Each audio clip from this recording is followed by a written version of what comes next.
Good morning. Welcome to a very sunny, very warm Southern California morning here in January.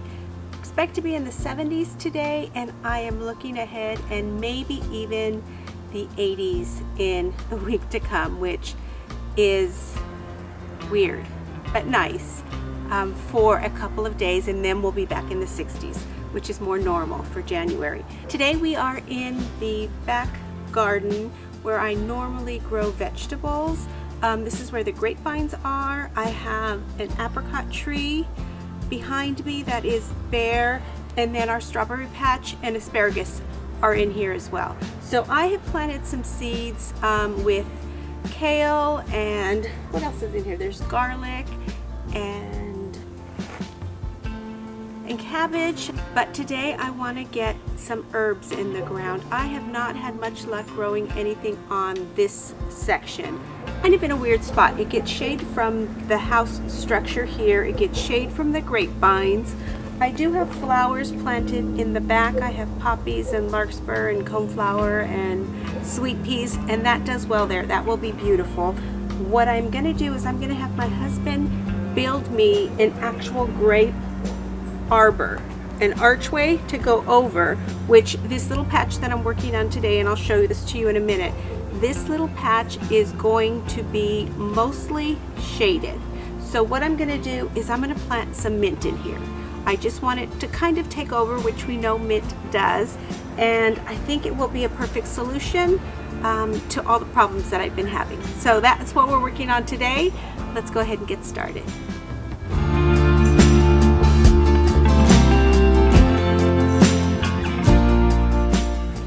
This past year, growing things in my garden has taken on a whole new meaning. I have always loved to be in the garden. I have always loved fresh flowers, growing as many things as I can to feed my husband. That has always been the same, but this year I think it's taken on a little bit more of a practical side than it ever has before. I am looking at the space that I have in a totally different way.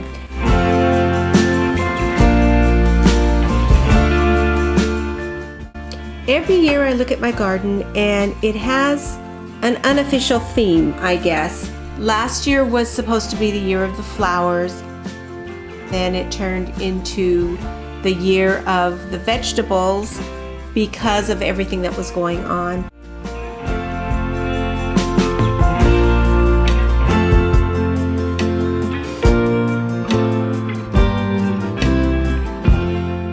This year, I decided to grow as many herbs as I can grow, because herbs are wonderful for cooking with, we all know that, but they are also so good for our body as far as taking care of ourselves, healing ourselves, calming ourselves, so many different wonderful things to do with herbs. So mint, of course, is wonderful for tea. We all know that. It's also good for headaches. It's a de-stressor. It can be an energizer. So many things that you can use mint for. So mint is definitely one of the things that I'm growing in my garden.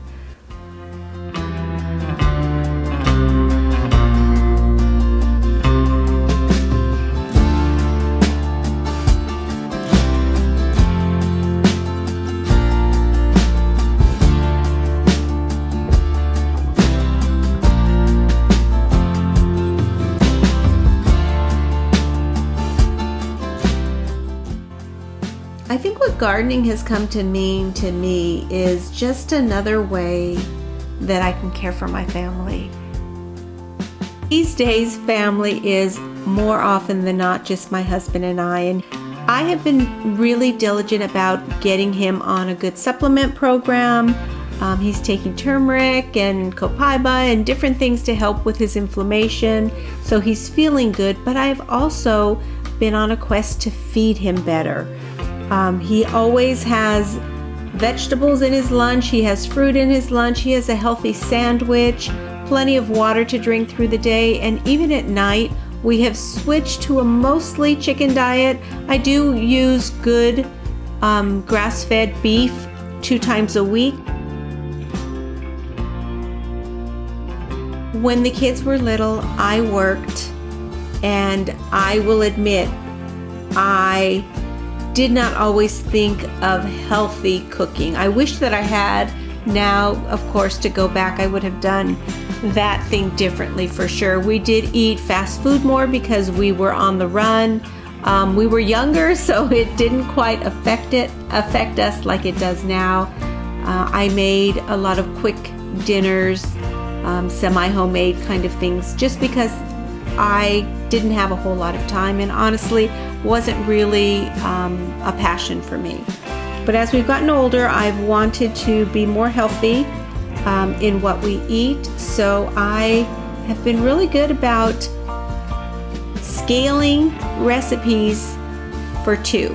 So I don't know if that's something that you're interested in.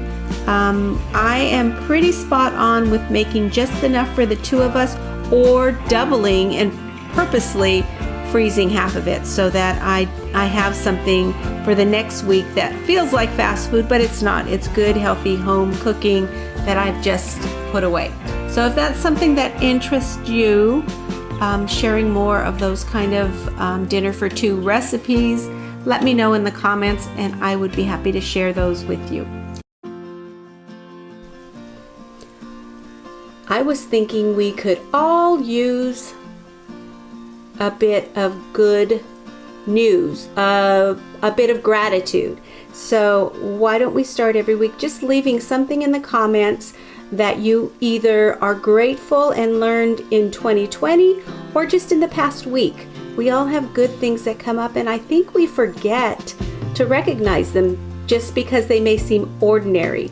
But in the scheme of the way the years have been going, we could all use a little bit of a reminder. And sometimes when you see someone else post it, you say, oh yeah, I have that too. So let's encourage each other. Let's build each other up. Let's leave in the comments just something positive, either from 2020 or just this week. So last week I talked about going through every room and kind of just tweaking it so that it felt inviting and comforting and really just true to me. I decided to change out my curtains in the kitchen, and I found this adorable fabric. This is just a sneak peek. Next week I will show you what I came up with, how they look, and where I am in the process of tweaking the kitchen. So come back next week, and yes, it is adorable vintage fabric. I've had it for a while. It was actually a gift, and I have quite a bit of it, so yay.